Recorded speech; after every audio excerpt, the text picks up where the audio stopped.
Tonight's debate is unusual in that it features two Democrats. In our state's primary system, the top two vote getters from that primary move on to the general election regardless of political party.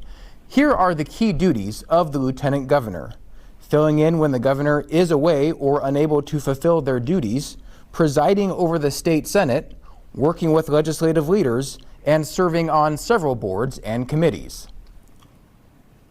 And here's the format for tonight's debate. We will begin with opening statements. Questions will be asked of both candidates, who will have timed answers and rebuttals. The moderator may ask a follow-up question, and we will end with closing statements. Now, as you watch the debate, we invite you to join the conversation on social media using the hashtag WAELEX. That's hashtag WAELEX. The candidates have agreed they will not interrupt each other, and the moderators will enforce the rules. With that, it is time for opening statements. We flipped a coin, and Marko Liias will go first. Mr. Liias, you have 2 minutes. Well, good evening. I'd like to begin by thanking the Washington State Debate Coalition and TVW for hosting us tonight. I'm Marko Liias, a lifelong Washingtonian, state senator, and college professor running to be our next lieutenant governor. Growing up, my dad was a carpenter, my mom was a school lunch lady. They taught my sister and me the importance of hard work and the value of a good education. I was the first in my family to go to college, and after I graduated, I came home and started a small business with my dad, building energy-efficient homes. Fast forward to today, and I have the honor of representing those same neighborhoods I grew up in as our state senator. Now, I don't have to tell you about the challenges we face in this moment. We are all witnessing history. And I believe this moment calls for bold, transformational change. And I believe I'm uniquely positioned to deliver that change. Now, the best way to know what someone will do in office is to look at what they've already done. As our Senate Majority Floor Leader, we've done a lot. We expanded health care to more Washingtonians than ever before. We passed $200 million in early critical COVID relief. And we expanded college financial aid to more families than ever before without raising taxes on working people. Now, my opponent, the congressman, has a long career in public service, and I commend him for that. And he deserves the retirement that he announced last fall. I think we can all appreciate that. And while it's true in the past the lieutenant governor's role was more low profile, our current lieutenant governor, Cyrus Habib, has charted a different course. He's been a forceful advocate for higher education. He's stood up to injustice, and he's broken down barriers. I am so honored to have his support. And I'll break down barriers too, as our state's first openly gay statewide executive. As our next lieutenant governor, I will go to work fighting for middle-class families just like the one I grew up in, fighting for better education, more opportunities, and an economy that works for everyone. I look forward to the debate tonight. Mr. Liias, thank you. Now to Mr. Heck, 2 minutes for your statement. Well, thank you, and thank you as well to the Washington Debate Coalition and TVW and participating partners. I think the most important thing you can know about a candidate for any office, regardless of what it is what are their values. So here are mine. First and foremost, I believe in the importance of standing up, speaking out, and advocating on behalf of the vulnerable, and never giving up in our fight for more social and economic and racial justice. We have a chance to do something in that regard now, and we must seize it. I also believe in the power of a strong education system and a strong public education system. The state constitution mandates it, and it's the right thing to do. Those are my values. I bring also to this job a unique depth and breadth of experiences. I was elected to 5 terms in the State House of Representatives. I served as Majority Leader. I chaired the Historic Subcommittee on Basic Education because of my belief in strong public schools. I was Chief of Staff to Governor Booth Gardner, where I served as the Chief Operating Officer for all of state government. I then co-founded and was the first longtime CEO of TVW, your very favorite statewide public affairs network, because I believe in transparency and openness in state government. I entered the private sector, co-founded a company with 2 employees, and we grew it to more than 300 thanks to their hard work. And then, of course, I've had the last 8 years the honor to serve in the United States House of Representatives. These values, these experiences are going to come in handy as we confront the triple crises in Washington State: the continuing COVID pandemic, the economic recession, and the budget shortfall. We have to crush the virus, but to do that, we have to do it based on science. And we have to rebuild our economy better than before with more broadly shared prosperity and more environmentally sustainable practices. And when we deal with the budget shortfall, we must protect the vulnerable. I'm looking forward to the conversation tonight. Mr. Heck, thank you. Let's begin now with our questions. Mr. Heck, you will go first, and Mr. Liias, you will have a chance to answer the same question. As we've pointed out, you both have held elected office, and you are both Democrats. Why should Republicans listen to tonight's debate, and what are the key differences that set you apart from your opponent? Mr. Heck, you'll go first. You have 1 minute and 15 seconds. Well, we're going to have a lieutenant governor in January, and it behooves every citizen, whether they're a Democrat or a Republican or an independent, to come to a conclusion and make a decision about who would best serve the interest of our state. As I said during my opening statement, I'm offering myself as a candidate with not just these values I've enumerated, but with this depth and breadth of experience which will come in handy as we deal with these problems. Listen, this COVID crisis is entering its third surge. It isn't going away soon, and it's going to take somebody who is committed to basing our decisions on science and data to be able to combat it. And if we want the economy to recover, the only way for the economy to recover is to defeat the virus. Okay, Mr. Liias, same question to you. Why should voters who are not Democrats listen tonight, and what are the key differences between you and your opponent? Well, I think in politics these days, it can feel like the gulf between us is so deep that we can't bridge past it. And I know that feeling in my own life. Today is actually the anniversary of when I came out to my family and friends. And I remember that deep sense of isolation, that disconnection, that sense that maybe I would lose relationships that were really valuable to me. But what I learned through that experience was that one label doesn't define us. And that when we bridge those differences, we can find common ground together. I brought those lessons with me to the Senate. I was proud to partner with Senator Curtis King of Yakima to pass the largest transportation investment in our state history. I've worked with Senator Jeff Holy from Spokane on expanding higher education access to more Washingtonians. And as our next lieutenant governor, I'm going to bring those experiences, my relationships in the state Senate, and a proven bipartisan record to work for the people of Washington. We're going to beat COVID-19, we're going to rebuild our economy, and we're going to make sure that more people share in our prosperity as well as in access to health care and educational opportunities. I've done it before, and I'll do it again. You will each have time for rebuttals. Mr. Heck, you have 30 seconds. So I can't help but go back to the premise of your question initially as to why should any Republican vote in a race. It's the same reason every American, I believe, should exercise their franchise every opportunity that they have. I believe it's a sacred responsibility. I'm somebody who comes from a family who had a member who gave his last full measure of devotion to this country. And it is unconscionable to me to miss the opportunity to participate in this great democracy, irrespective of your partisan identity. Mr. Liias, you have 30 seconds. Well, I think to face the challenges we have in front of us, we have to be able to bridge that partisan divide. And my record in the Senate for the last 6 years has been working with Democrats and Republicans when I was in the minority and in the majority in the Senate to deliver real change for Washingtonians. That's why this January we had the strongest and best paid family medical leave program take effect right before the pandemic struck, because Democrats and Republicans, led by me and so many others, came together, got the job done. That's what we need to do again in this moment. I would like to ask some follow-up questions. As Mr. Liias pointed out in his opening statements, Mr. Heck, some people raised eyebrows when you announced that you would run for lieutenant governor, as you had announced your retirement last year. Why not just step aside? I announced my retirement from Congress.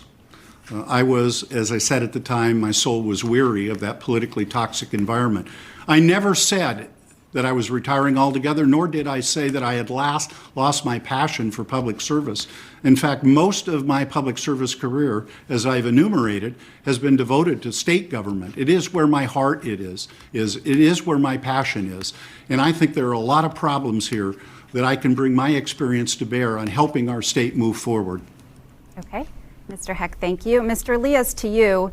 As majority floor leader, some people would argue that you currently hold a more influential role as far as party politics is concerned. So why do you want to be lieutenant governor? Well, I'm not interested in party politics. I'm interested in delivering for middle-class families just like the one I grew up in. And as our current Lieutenant Governor Cyrus Habib has shown, this office can be a game changer in bringing the kind of changes we need in our state. We need to get health care to more Washingtonians. We need to continue to invest in educational opportunities. And we've got to rebuild an economy that works for everyone, not just those at the top, the millionaires and the billionaires and big corporations. We need proven bipartisan leadership that can meet this moment and lead our state forward. That's why I threw my name in the ring, and that's why I'm running. Okay, thank you to both. And the next question is for both candidates, but this time Mr. Liias will answer first and then Mr. Heck. Senator Liias, you are considered a progressive Democrat, more in the left-leaning part of your caucus. And Congressman Heck, you are considered a moderate Democrat, more to the right of some members of your your caucus. And as Senate President, the Lieutenant Governor can cast a tie-breaking vote in the Senate and also chairs the powerful Senate Rules Committee, which can kill any bill by preventing it from ever coming up for a vote. So if elected, would you take an active role in trying to ensure equal opportunities for bills from both parties or factions within parties to be heard? Or would you prioritize bills that align with your political ideals and vision for the state? Mr. Liias, you have 1 minute, 15 seconds for your answer. Well, if you look at the last 6 years of my work in the Senate, you'll see that I've worked with Democrats and Republicans to get things done. It's also why 3/4 of our Senate Democratic caucus, the most conservative members of our caucus and some of the most progressive, have endorsed my campaign. They know that I'm a proven bipartisan leader. And while I bring my own values, I bring my own commitment to making sure that middle-class families, just like the one I grew up in, get a fair shake from our state government. I will work with anybody to move our state forward. I've worked with Senator King to invest in transportation in his community and in mine. I've worked with Senator Holy to invest in more access to higher education in Eastern Washington and in Western Washington. I think our values and the things that bring us to politics are important, but what's more important is to deliver change for Washington families. That's what my record has been over the last 6 years in the Senate and over the 12 years I've served in our legislature. It's why I'm so trusted in the legislature to deliver real change on big issues, because people know that when I sit down at the table with them, I will negotiate in good faith to find agreements that will move everybody forward in our state. That's just the practicality of what we need to do in this moment, is to help our state move forward together, not by drawing lines, not by labeling people, but by working together to overcome our differences and deliver. And Mr. Heck, you have 1 minute 15 for your answer. I think bipartisan solutions should always be our goal. Look, they're not always going to be possible, but they should always be our goal. I'm somebody who still believes in principled compromise.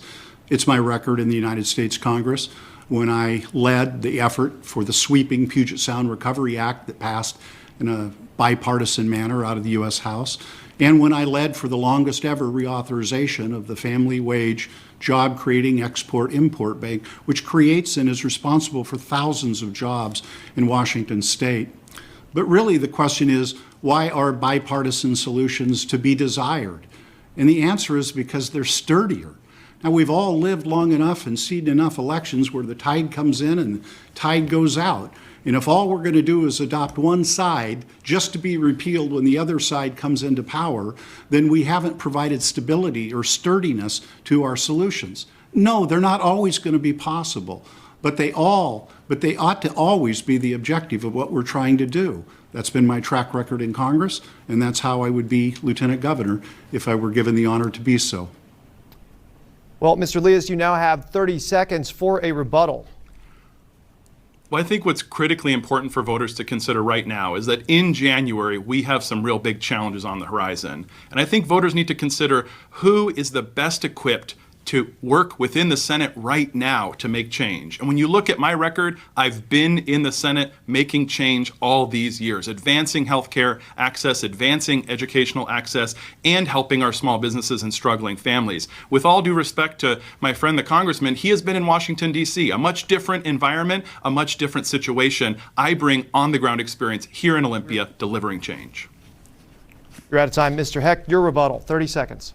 Well, thank you. I think the senator's premise seems to be that it always must be an insider Frankly, my experience managing small, medium, and large organizations is that if you're seeking bold and transformational change, it often isn't going to come from a longstanding member of the inside of the club. And that's what he is frankly suggesting. I actually think the Washington State Legislature and the Washington State Senate could use a fresh perspective, as long as they have the experience to do the job, and clearly I do.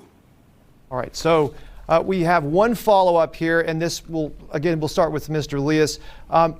Coming from the Senate floor leader role, where you have to sometimes be sort of energetic, maybe even combative in pushing your policy priorities, what sort of tone could we expect from you as Senate President, and as far as what you would set the atmosphere like in the Senate? Well, I had the good fortune of serving as the minority leader, minority floor leader, before I became our majority floor leader. So I knew when we took over the majority in 2017 that we had to chart a different path. We had to make sure that we were listening to both sides. And as our floor leader, I have ensured that our debates are wide-ranging and that we listen to all perspectives, and then we have a vote, and we move forward with those solutions that we voted on. As Lieutenant Governor, I will do the exact same thing. We will facilitate a broad debate so everyone's voices are heard, and then we'll have a vote, and then we'll move forward. And just to clarify, we will have 30 seconds for this response. Mr. Heck, you also, coming from Washington, D.C., you mentioned yourself the atmosphere, the divisiveness there. What sort of tone would you bring to the Senate if elected Lieutenant Governor? 30 seconds. Well, the number one job of the presiding officer is to competently administer the rules of the Senate. I will note that I have hundreds of hours of presiding over the State House of Representatives when I was a member, and it's the same exact rule book. And above and beyond that, the Lieutenant Governor must have a rock-hard commitment to fairness and impartiality in striking a tone to the degree that he can elevate the debate to a civil level. That's not what's happening in Washington, D.C., and I sure don't want to see it begin to infect Olympia. Okay, well, thank you both very much. We will move on.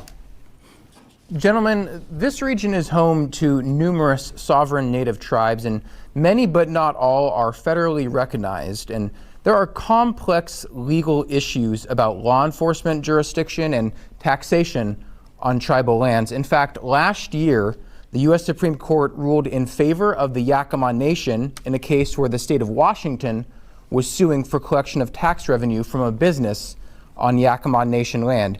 You are both running to be a high-ranking statewide official.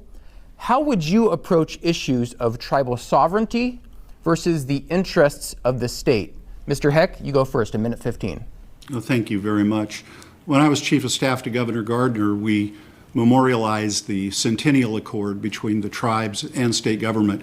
It was, in fact, the first written document between tribes and a state government in the United States of America, and I've written that it was one of the proudest moments in my life. I think the key to understanding this is acknowledging that these Indian tribes are nations that do have sovereignty, and that we also have a trust responsibility to them as a result of the compacts that we entered into them, the treaties we entered into with them, and those responsibilities last in perpetuity. And it's been my experience working as often as I have and as deeply as I have in Indian country over the years, that the key is prior consultation, that before you take action that affects them, they get a seat at the table. They get to be listened to. They are, after all, sovereign. They've been here a lot longer than we have. And I might just add parenthetically, another one of the proudest moments I had in Congress was the privilege to rename the Nisqually Wildlife Refuge for my dear friend Billy Frank Jr., who was a great man, nominated for the Nobel Peace Prize, won the Albert Schweitzer Humanitarian Award, and he's somebody that is a great man, and I miss him to this day. Thank you. Mr. Liias, 1:15. Well, I think the first thing we've got to do is acknowledge that our indigenous people in this state have been here since time immemorial and have stewarded the land and waters of our state long before white settlement arrived here. I had the pleasure of serving as a city council member in Mukilteo, where some of the first treaties were signed with our native tribes. And I know that we have not lived up as a state or as a nation to the promises that were made to those indigenous people at Point Elliott. It is time to begin a conversation about how we repair that damage. And the first step we can do is to recognize and respect the sovereignty of our tribal nations. I was proud this year to help lead the effort to recognize the tribe's power to tax themselves and collect taxes on tribal lands. And we memorialize that in the form of a compact with the Tulalip tribes. And I look forward to building on that moving forward. We also have worked to cement an economic development partnership with tribal communities around the state. We need to do more to expand healthcare and broadband and to work in partnership to lift up all of our communities. And we've also got to recognize the leadership role that our indigenous peoples have played in ensuring the protection of our clean air and water. I was so proud of the work we did to protect our orca in conjunction with our native tribes, and I look forward to working on the threat of climate change with our indigenous communities as well. And Mr. Heck, 30 seconds for a rebuttal if you'd like. I don't. I thought Senator Liias said it well. Okay, well, I do have one quick follow-up, though, on a similar topic. Some cities and municipalities have opted to mark Indigenous Peoples Day instead of Columbus Day. The U.S. government, of course, still recognizes Columbus Day as a federal holiday. President Trump recently remarked on it at a rally as supporters booed and jeered the idea of Indigenous Peoples Day. What do you think about the idea of celebrating Indigenous Peoples Day instead of Columbus Day? 30 seconds to you, Mr. Heck. I don't need 30 seconds. It's a great idea, and we ought to do it. Okay, and Mr. Liias. Yeah, I agree. I think it should be a state holiday, and we should honor the history and the legacy of the people who've been here since time immemorial. Great. Thank you so much. Gentlemen, this next question is for both of you, but I'm going to start with you, Senator. It is possible if you are elected to serve as lieutenant governor, you could end up serving as governor of our state. A lot has to happen first. In the event that Governor Inslee is reelected for a third term and Joe Biden should win the White House, it is believed that Inslee could possibly be tapped for a position with the Biden administration. If that scenario does play out, I have two questions for you. One, why are you the better candidate to serve as governor? And two, would you make a run for the governor's office in 2021? Senator, we'll start with you. You have 1 minute and 15 seconds. Well, thank you so much. This is one of the most important roles of the lieutenant governor, and I wouldn't run if I weren't qualified to step up. I've been proud to work alongside Governor Inslee to take bold action to confront the climate crisis, to expand health care and pass our first public option, and to pass the new Long-Term Care Trust Act to help our seniors. I'm excited to partner with him as our next lieutenant governor, and I've also been recognized by my Senate colleagues who've elected me both to a leadership position but have endorsed me in this campaign. They know the quality of my leadership. They know that I can lead our state forward. Now, I am not seeking this office as a retirement job or as a springboard to higher office. I am running to be an advocate for working people in our state. And I don't know Congressman Heck's motivations. I can just say that I am running because I am eminently qualified to take on this task. Now, if for whatever reason Governor Inslee cannot complete his term, I would serve temporarily until the people of Washington elect a new governor, and then I would return to my post as lieutenant governor. This is the job I want. This is the job I'm qualified for, and it's the best place for me to make the bold transformational changes we have in this moment in our state, expanding healthcare, education, building an economy that works for everyone. Senator, thank you. Congressman Heck, same question. If that scenario does play out, why would you be the better candidate to serve as governor? And while you have said publicly you would not run in 2021, is there a circumstance that would cause you to reconsider? Well, as I've indicated before, I'm a former chief of staff to one of our state's great governors, Booth Gardner, and in that capacity functioned as the chief operating officer. That's about as close as you can be to governor without being governor as is possible. And I also think that the rest of my life experiences would help me do a better job at that should that set of circumstances arise. But I have said from day one, on the day I made my announcement, that under no circumstances would I seek re-election as governor, which would occur in November of 21. I think the reason why I would not is really important here. Whomever is governor in the January 21 session, without having been governor, without having run for it for a year, is going to be airdropped into dealing with these three crises we've talked about. the pandemic, the economic recession, and the budget shortfall.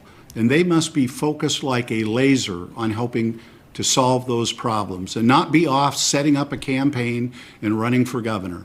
And I won't, because I think the voters of the state deserve whomever takes that on to have their whole heart, their whole mind, and their whole spirit leaning into the solution of those very difficult problems that are so challenging for our families throughout our communities in this state.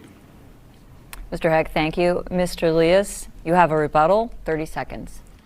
Well, I won't be airdropped into Olympia, as the congressman suggests. I've been there for the last 8 years, serving with Governor Inslee, making change together. And I've been developing the relationships and the confidence and the trust of my colleagues, Democrats and Republicans, in the legislature. So whether it's serving as lieutenant governor, which is the job I want, or if circumstances required as our governor, I will draw from that experience. I will draw from those relationships and that proven bipartisan record to deliver change. And like I said, let the people of Washington elect a new governor, and then I hope to return back to the job I'm running for right now.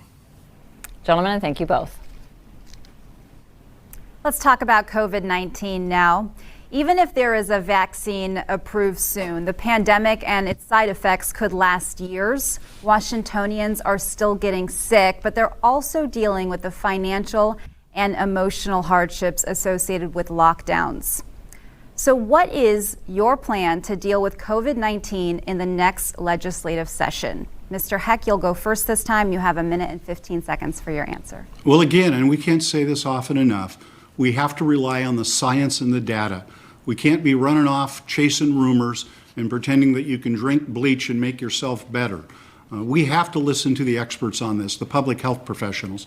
And in fact, probably the two most important decisions about how Washington State is going to deal with this are coming upon us, because our Secretary of Health, John Weisman, and our Chief Medical Officer and Science Officer, Kathy Lofi, are both leaving state government. And aside from the governor, they're probably the two most important people in the two most important decisions.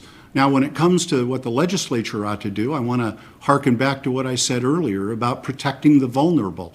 We're going to have a lot of needs coming out of this situation, both with respect to providing health care for people who have been impacted, but also the mental health impacts of all of this isolation. And also, and very importantly, support for our public schools to be able to have as robust a distant learning approach as is possible, and then to be able, once that we are be able to do in-person learning, help those kids get back up to speed. And it will be incumbent upon the legislature to provide the resources to do that.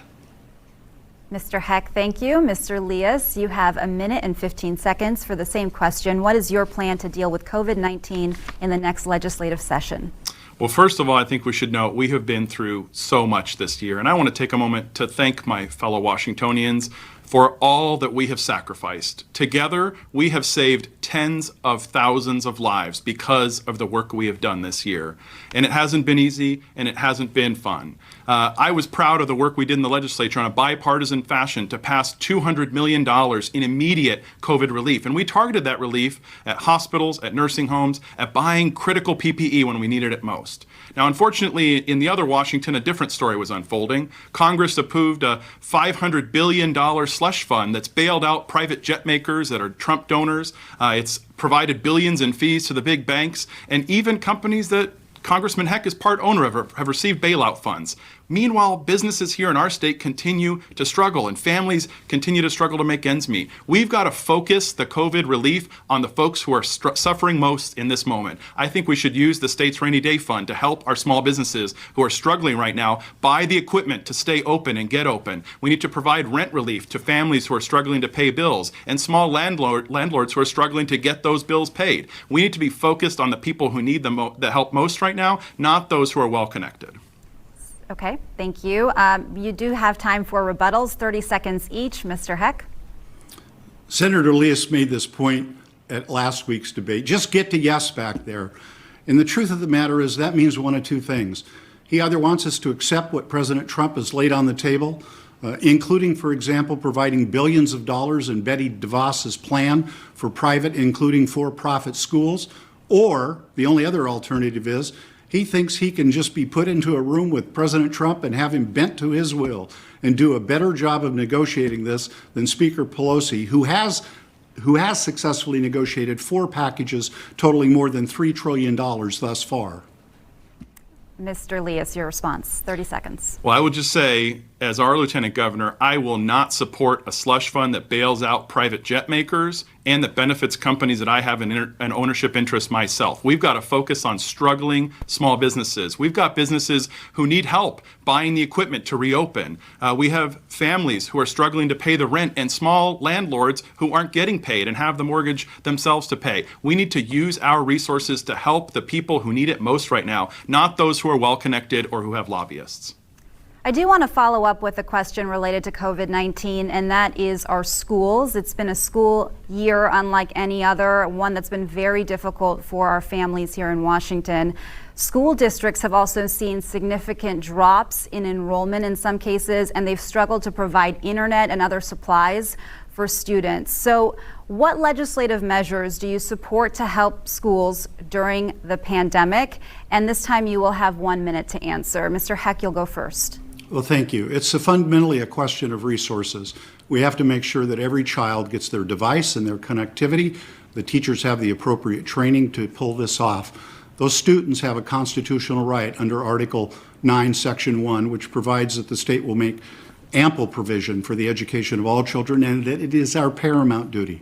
But let's go back to what Senator Liias just said, because he said it twice. I assume he is referring to some common stock I have in some company. He is therefore impugning my motives. 1 week ago, in a debate, he said that he would strictly enforce the rule in the state Senate not to impugn the motives of, not to allow members to impugn the motives of one another. He just impugned my motives. I think how you campaign is how you will govern. In no fashion did I support any legislation to receive self-benefit or to self-serve in any way, shape, or form, and I resent the implication that he makes with that. Mr. Liias, I would like to give you time to respond to what Mr. Heck just said, but I also want to ask you the original question. You'll have a chance to answer that as well. What legislative measures do you support to help schools during this pandemic? You'll have 1 minute. Well, on the schools question, I will say that we must provide broadband access and internet connections to families who are struggling. And we need to tap, again, the state's rainy day fund to help fund those critical connections. Congressman Heck is right. We have a constitutional obligation to support the education of our schools. We've also got to make sure before any students come back that our teachers and our staff have all the PPE and all the training in order to do that safely. I will say on the other question of Congressman Heck's investments, he's actually part owner of a couple of movie theaters that have received bailout loans from that slush fund that was approved in Congress. So this isn't just about stock ownership. This is about having a personal stake. And I think we've got to draw bright lines and be clear that when we are focusing on assistance, it's got to go to those who are struggling most. And we've got to draw clear lines here. I know it's uncomfortable, but I think Washingtonians deserve to know, and they deserve to have a leader who's focused on helping get assistance to where it needs to go. Thank you both.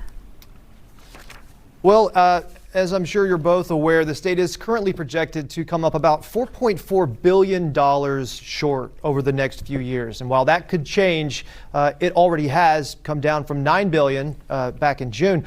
In the event that there is a significant shortfall that cannot be addressed with federal aid or state reserves, specifically which state programs or services do you think should be cut first if cuts are necessary? And which tax increases or new taxes would you support if that seemed necessary? Mr. Liias, you will be first. You have 1:15 to respond. Well, I will just say that we should not begin with a cuts approach. We did that in the last recession, and we are still paying for the consequences of it to this day. It shredded our mental health safety net, and we have seen thousands of Washingtonians suffer as a result of it. So we need to start with a conversation about how we use our reserves, how we use federal support, and look at new progressive revenue. I support closing abusive big business tax loopholes. I led the effort in the 2019 session to close a loophole that benefited international investment companies. companies. It's an example of what we can do to ensure that our tax code is fair. I also support passing an excise tax on capital gains so that the wealthiest Washingtonians, those billionaires who have made more money while we've been in the midst of this crisis, chip in to help support core state services. If we do have to make cuts, we need to apply an equity lens to that decision as well. We need to make sure that the cuts we're making are smart. My dad, the carpenter, taught me that you measure twice and you cut once. We've got to be careful that the decisions we're making aren't doubling down on historic inequities. And that's why I would look at policies like our mass incarceration policies as a place that we could make savings. We incarcerate 4 times as many people as our neighbors to the north in British Columbia, and their communities are just as safe. Let's use an equity lens as we make any efficiencies. And Mr. Heck, you have a minute 15. Where would you make those cuts or raise those taxes? So I think it behooves the legislature and the governor on a year-round basis, on a regular basis, to look for ways to economize, not just during times of recession. I have said that I thought that the lieutenant governor's office, which has doubled in size in the last 4 years, should participate in this. But I want to hearken back again to what I said at the top, what my most important value is, which is to protect the vulnerable. And I think whatever measures or actions we take going forward should protect the vulnerable. And I'll add to that. I think we should also protect the institutions that are going to help our economy grow, like higher education, and in particular our state's community and technical colleges. I do think that the use of the rainy day fund is prudent because I think it's raining. And then if we get to revenue, I do think where we start is with the principle and the standard that we're not going to adopt anything that is going to render our state's tax system, which is already the most regressive in the country, any more regressive. In fact, what we ought to do is contemplate any combination of revenues that will render it more progressive and less regressive than it currently is. That's the standard that we ought to begin with. And Mr. Liias, you have 30 seconds for rebuttal. Well, these are going to be difficult choices, and that's why I think it's really critical we have leadership in the role of lieutenant governor that have the experience and the relationships in the Senate and a proven bipartisan record of delivering change. When we closed that abusive big business tax loophole for international investment companies, we got bipartisan support to get it done. I serve on the Senate Budget Committee right now. I know the leaders who are going to be making these critical decisions. I can be a voice for everyday Washingtonians, just like the middle-class family I grew up in, to make sure that we are not impacting people negatively, that we are making these decisions in a wise and prudent way. And Mr. Heck, you have 30 seconds for rebuttal. I think Senator Liias would be an excellent advocate in a continuing role on the Budget Committee, where he'll actually be in a better position to see that which he would like to have happen occur than he would presiding over the state Senate. Okay, so we're going to have some follow-up time here. You'll each have a minute to respond. I want to tackle 2 issues with this. Number 1, I want to talk about Initiative 976 to limit car tab fees, which was approved by a majority of voters in 35 counties last November, but was recently struck down by the state Supreme Court. Voters have made it clear they want vehicle fee cuts and a fair vehicle evaluation system if elected. Would you make that a priority? And on top of that, Mr. Liias, you just referred to corporate tax loopholes, corporate tax breaks as a place you would look for funding. Could you specify what those are and answer the 976 question, please? 1 minute. Yeah, thank you. You know, I will just echo what my friend the congressman said, which is we have the most upside-down tax system in the country. In Washington right now, if you're working your way into the middle class, you pay as many as 15 cents on the dollar in state and local taxes, while those at the very top pay just a penny. We've got to turn that upside down. So when it comes to those abusive big business tax loopholes, we need to look to places, and that we have a Citizens Commission that's identified this, to look for opportunities to make a difference. The courts just threw out the tax we approved on big banks. I think that we've got to go back to that and make sure that big banks are paying more. In terms of what we can do in the broader budget to make these efficiencies and to make the steps that are going forward, I think we've got to keep a laser focus on ensuring that folks who are in the middle class, who are trying to find affordable housing, get access to health care, get access to education, that they're protected, that we're focusing on those who have benefited while the rest of us have suffered during this economy, and ask them to chip in more. And now, Mr. Heck, if you could just, with 1 minute, respond to the question about the initiative which was struck down, but also give any detail that you can about what sorts of areas of the state budget you think could be targeted if need be. Well, listen, when you have a system, a tax system that is as upside down as ours is as for long as it is, inevitably what's going to happen, because it's not broadly enough based and because frankly we don't ask enough of those who have the ability to pay, is you keep jacking up the excise taxes, whether it's the car tab tax or frankly cigarette taxes or beer taxes or whatever you have in order to fill revenue holes. And it's a consequence of the system being upside down to begin with. It's not broadly enough based. Now, with respect to where it is that we should seek economies, I've long been a believer that we have to be very careful how state government undertakes major technology projects. I think there's a lot of expertise that can be brought to bear through private-public partnerships to make sure that we don't have the kinds of problems, for example, that we did when we had the overwhelming applications on the Employment Security Department in the most recent run-up of unemployment applications. We could do better in that regard and save taxpayer money. We are out of time. Thank you both for your responses on that issue, and I will pass it to my colleague. Mr. Heck, I'm glad you brought up that idea of protecting the institutions that help our economy versus protecting the most vulnerable people in our society, and that's part of the basis of this next question. In this position, you would play a role in international relations and trade, and much of central and eastern Washington produce big agricultural exports, but that farm economy is largely dependent on farm workers and agricultural warehouse employees who this year were disproportionately hard hit by COVID-19. They often say they are not adequately protected by their employers or by the state. How might you represent the interests of farm operators on the international stage while also looking out for the health and safety of workers? Mr. Heck, first to you, a minute 15. Well, those aren't incompatible goals and they're not mutually exclusive. I think we can do both, and frankly, I think we should do both. The fact of the matter is that I grew up in a rural area working in a farm. When I was in the state legislature, I represented a portion of eastern Washington and a lot of farming country, and I have a lot of a rural territory in the congressional district I have the honor to represent. So I have a lot of muscle memory when it comes to representing rural areas and agricultural areas, and they're an integral part of our state. And indeed, as chair of the Legislative Committee on Economic Development and International Relations, the Lieutenant Governor is in a position. I've visited many foreign capitals in my capacity as a member of the Intelligence Committee, meeting with the highest ranking diplomats. I've made priority in Congress working on measures to help with export, including of agricultural products, from completing the State Road 167 link into the Port of Tacoma to also reauthorization of the Export-Import Bank. And yes, the conditions under which some of our farm workers work are abysmal. We've made progress. We need to make more. And it is a fundamental responsibility of state government and the State Department of Labor to ensure that they have safe working conditions. A Hispanic child is 8 times likelier to be hospitalized for COVID, and that's simply unacceptable. Right, thank you. We have to move on. Mr. Liias, a minute 15. Well, I'll be clear that my first priority is not going to be to take foreign trips and travel. I think we've got a lot of work to do here at home, rebuilding our economy first. I was proud this year to partner with Republican Senator Judy Warnick of Moses Lake to pass a new statewide soil health initiative to ensure that we're investing in improving productivity on our farms and making state government a partner of our growers.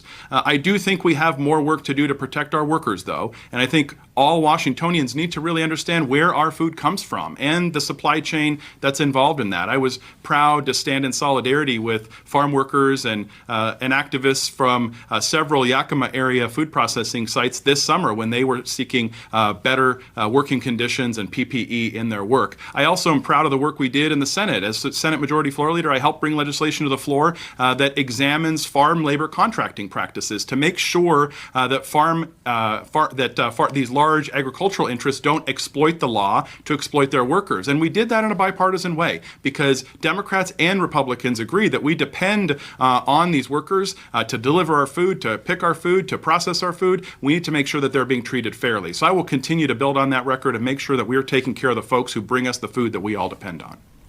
Thank you. And Mr. Heck, we do have 30 seconds for a follow-up if you'd like. No, thank you, though. Okay. Let's move on then to an actual follow-up question. sticking on the idea of international trade, the 4 dams on the lower Snake River in Washington have been at the center of debate for decades, as I'm sure you both know. They help facilitate shipping and exports of crops along the Columbia and Snake Rivers. But some Native American tribes and environmental groups want them altered or removed to help protect salmon. But doing so would take an act of Congress. Where do you stand on that issue? Mr. Heck, 30 seconds. Well, we've just recently had reissued yet another environmental impact statement and a BIOP with respect to it, and it set forth several conditions under which it believed that they could increase the fish runs, and that's the plan going forward. As we go forward, however, I think it is important that we do a much better job of collaborating with our friends in Indian country. You know, the Northwest and Washington State in particular has a really good track record, a proud track record, frankly, of working with multiple stakeholders through the timber, fish, and wildlife process and the habitat conservation plan process. The best way to reach, again, a sturdy solution is to be collaborative with all the stakeholders and listen to all of them. Well, thank you. We're going to have to move on. Mr. Liias, 30 seconds. Yeah, last fall I had the chance to visit the Snake River with my colleague Senator Mark Schessler, the Republican leader, and he took us on a tour, and as part of that tour we also visited with the Nez Perce tribe there to understand their perspectives. I think this is a place for government to government discussions with our tribal partners around what the path forward is, and just like our orca recovery plans in Puget Sound, we need to make sure that the decisions we make are guided by science. What's going to have the best impact for the whole ecosystem? I would also lean on a collaborative approach that brings wheat farmers and affected communities to the table to make sure everyone's perspective is being heard. Okay, thank you to you both. This question is for you both. We're going to start with you, Senator. Boeing is back in the news even today. There has been talk about considering relocating its commercial division headquarters from Renton to Everett. Of course, this comes on the heels of the Boeing bombshell, the announcement to move the rest of its 787 Dreamliner production to South Carolina. It is indeed a competitive landscape. What is your strategy to keep Boeing's workforce here and ensure the next Boeing line will be built in Washington? Senator, you have 1 minute and 15 seconds. Well, I think, first of all, we have to express a deep sense of disappointment with, in my mind, the betrayal that we saw in the decision to move the 787 to South Carolina. The legislature 20 years ago passed the largest tax break in American history to try and locate those jobs here, and the Boeing company has turned their back on that agreement. And I think we need to hold the line and be clear with them that before we do anything else on the tax front, we need a reckoning for this decision that's been made. But I do think the centerpiece of our competitiveness as a state, both in aerospace and across sectors, is in 2 things: our infrastructure and in our workforce training. And what I'm proud of is the investments we're making in infrastructure don't just benefit Boeing, they benefit all of our companies. And I was proud to lead the effort with Senator Curtis King of Yakima and others to pass the largest investment in our transportation system in our state's history. And it's building critical freight links all over Washington, from the I-90 pass to the critical work that needs to be done in Seattle to get to the port. It's also building light rail to help alleviate congestion on our highways and create space for our goods and our people to move around more efficiently. We also have to double down on investments in our worker training system. We need more trade school opportunities, more apprenticeships, and more community college slots so that people can get retrained and trained into the jobs of the future. Thank you very much. We will leave it there. Congressman, the same question, but I'll also ask you to weigh in as well on tax concessions for Boeing. You have 1 minute and 15 seconds.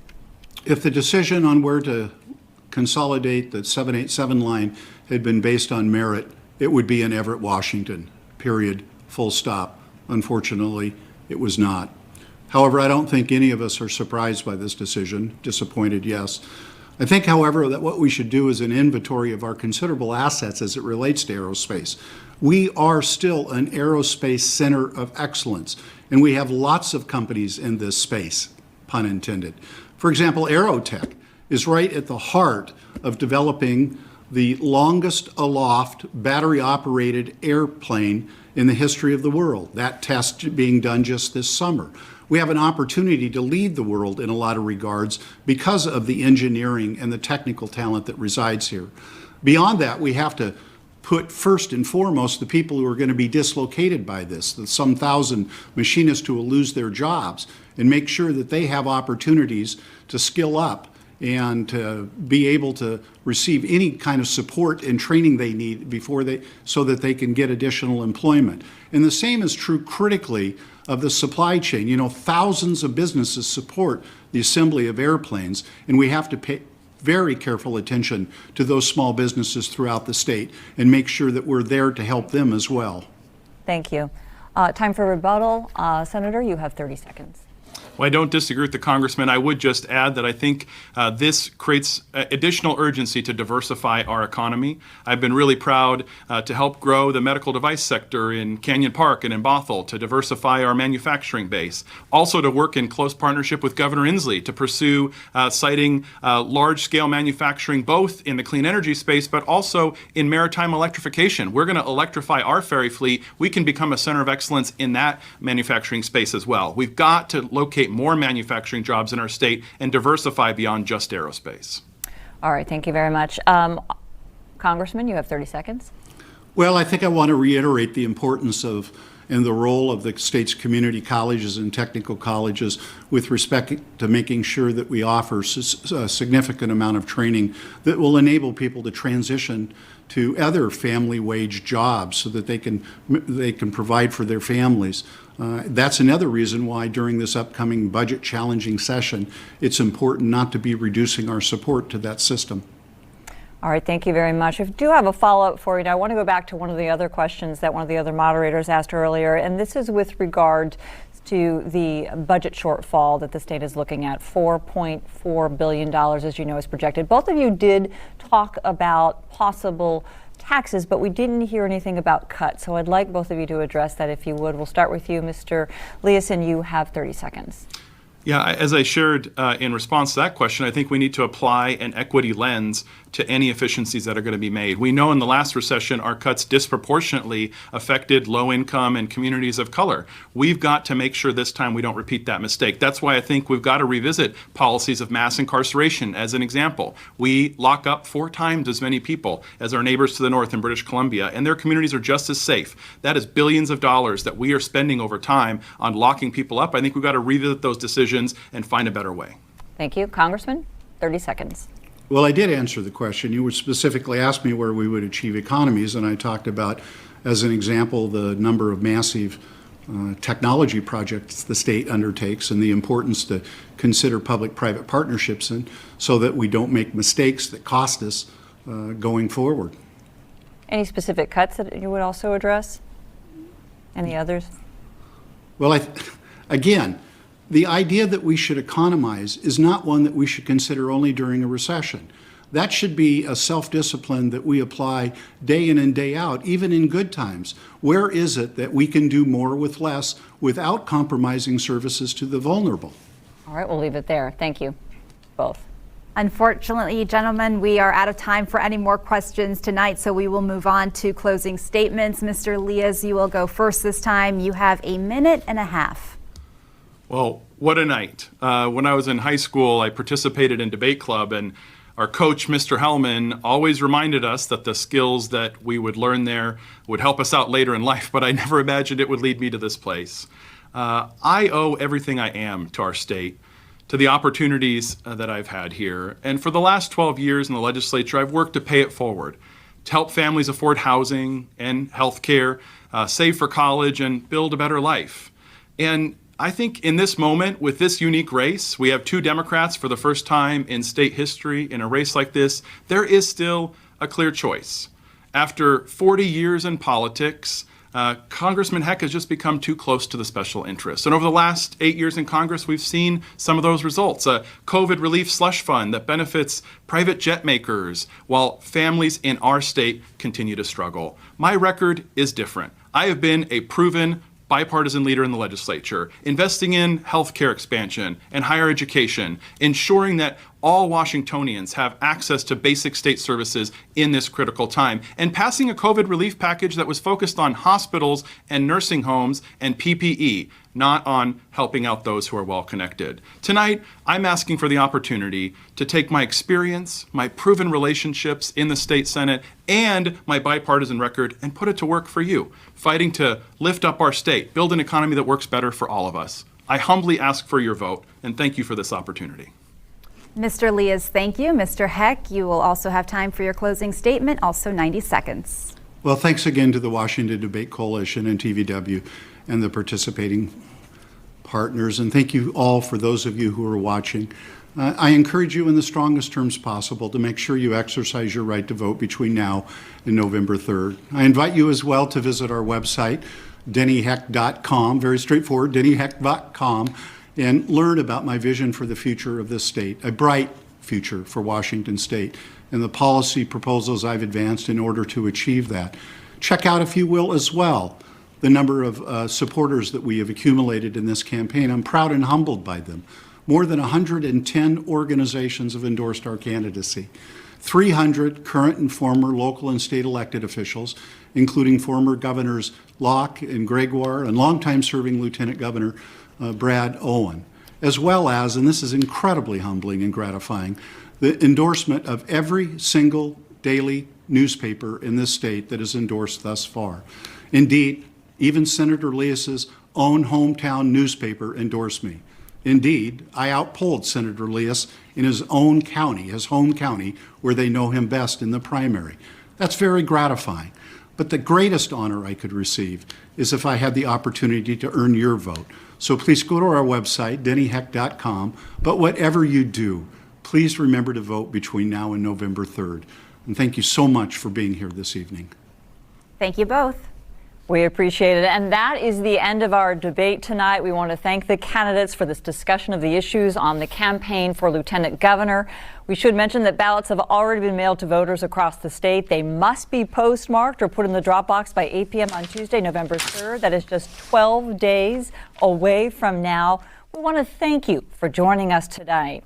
And we want to say good night from the TVW studios here in Olympia from all of us. And please, whatever you do, make sure you get out there and vote. Good night.